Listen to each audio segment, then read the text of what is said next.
Does this Panther look like you?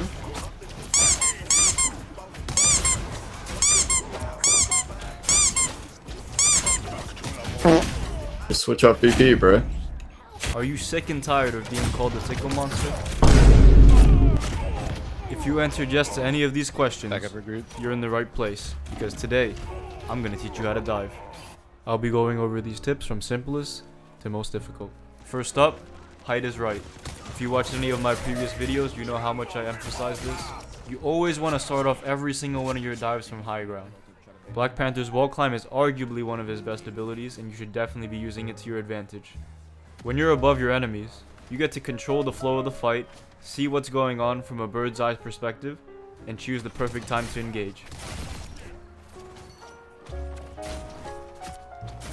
If you ever played against a good Panther, you know how oppressive it can be, and how little time you have to react. Half the time you're probably wondering, where the hell even is this guy? I'll tell you. Bro is probably just chilling on some random skyscraper, waiting to dive your team at a moment's notice.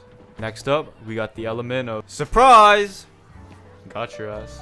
On Black Panther, you always want to keep your enemies on their toes.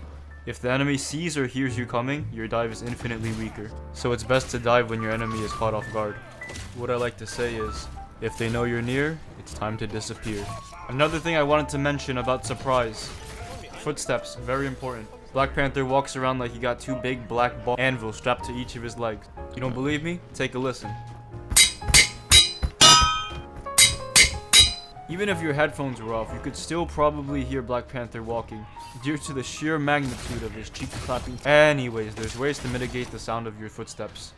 First of all, if you're in the air, you make no sound. A trick I use on flanks is climbing up the side of a building and floating to where I want to go instead of walking. You also make no sound when you're sliding down buildings like this.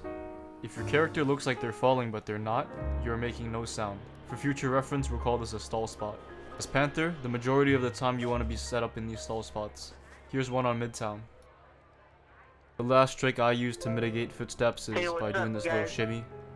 Also, it's important to switch up where you flank from.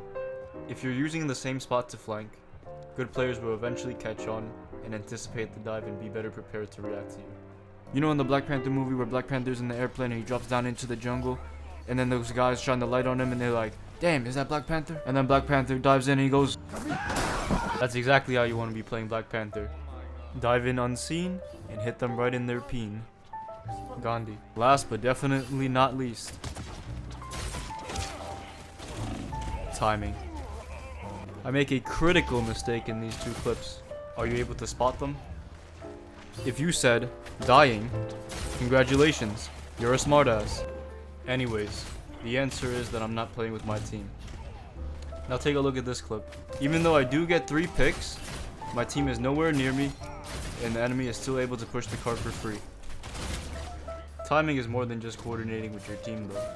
To be honest, timing is quite nuanced, and I could probably make a full video on timing in and of itself, but for time's sake, get it?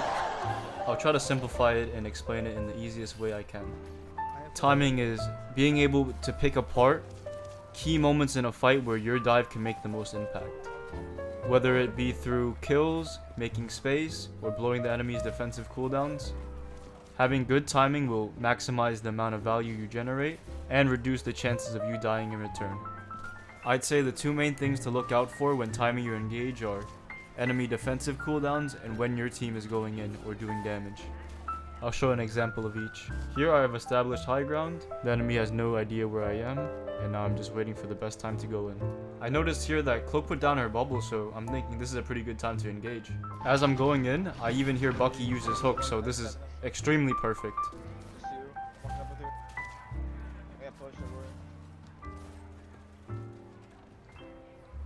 Even though this dive didn't play out exactly how I wanted it to, I generated a huge amount of pressure and that eventually led to a pick on Magic. In this clip, I capitalized off Moon Knight's pressure and eventually that led into a team wipe. At this point, after you get the timing down, it's all about execution.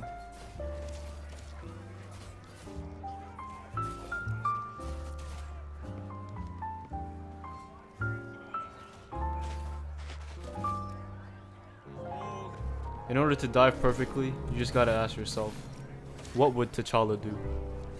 I think you would take the high ground for sure. Stay quiet and unseen, and definitely strike when the time is right. And just to wrap up, if you have one of 3 of these conditions met, you have yourself a bad dive. 2 out of 3, and it will be decent. 3 out of 3, you'll be deleting fools like a true king.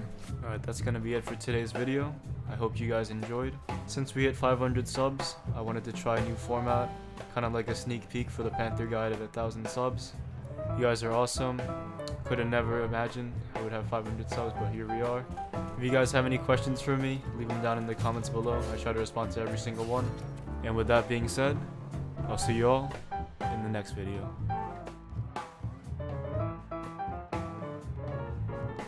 Why are you still here? It's not like I'm gonna tell you to comment something.